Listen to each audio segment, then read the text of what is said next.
Flu season is upon us, but that doesn't necessarily mean you need to bust out the hand sanitizers and sprays. Dr. Erica Steele from Holistic Family Practice in Virginia Beach is here with some advice to stay healthy naturally. Hey Doc, how you doing? I'm doing well, how are you? Good. So I heard that actually using hand sanitizers could not be good for you. Yeah, studies have shown that using too much antibacterial soap is actually not a good thing. Okay. And the reason being is because our bodies do need that exposure to be able to be educated enough to be able to resist and fight. If you totally sterilize your environment, which unfortunately some people do, but out of fear, right, that it could actually do more harm than good. All right, so there's some things that you can do. Wash your hands. Of course. That's obvious. But there's some other things too. So like knobs, right? So like people don't think about turning knobs. Like in our practice, we clean our knobs pretty regularly. Also toys, like we have this like toy train set that the kids love to play with, and we actually go through and clean all of those. A lot of people don't think about that,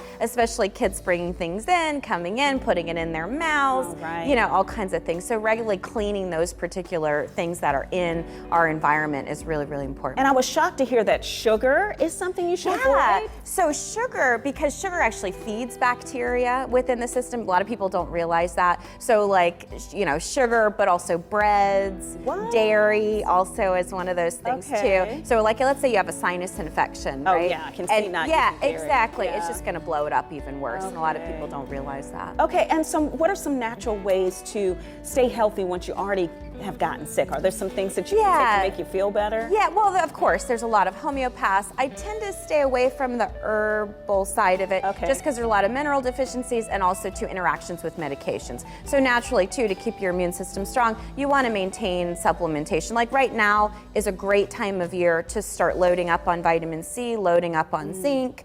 Those typically don't have interactions with particular medications. But when you do get sick, the first day you have to stop and then sleep and sweat. That's now important. Tell me, I got the sleep part down pat. I'm an expert.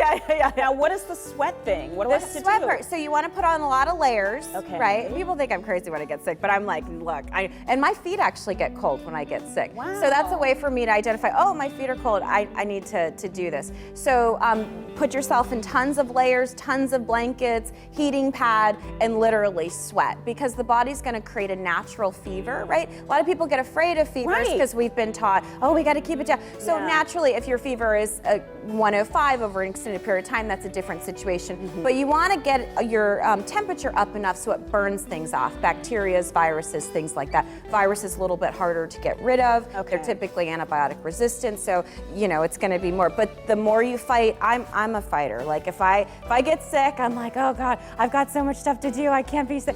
You know, but the first day that you feel that, you really should stop, rest, sleep, sweat, and hopefully, you know, it'll cross push your fingers through. and Okay, now you also said something about you avoid the herbs. So like echinacea is not something that you and it becomes resistant in the body. The body's really intelligent. So the more you take these things, like right now it's like the big elderberry craze. The more you take these things, the body's gonna create resistance to it. So you really wanna hold those things for like that special moment when you really do need it, not necessarily take those things as preventative. What about teas?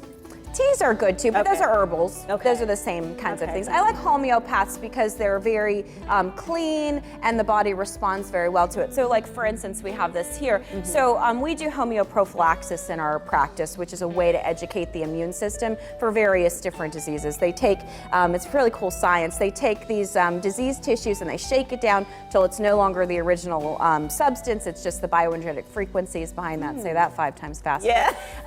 And so what it does is it naturally educates the immune system and gives that artificial immunity, similar to different allopathic treatments. Okay, now you have a special going on. Yeah, we do. So $35 sick care visit, which normally is $50 for a sick care visit. Cough, cold, flu, same day you can come into our practice. We're completely holistic, and then we also do a flu prophylaxis as a response. All right, thank you so much, Doctor. Actually, I'm gonna come and see you.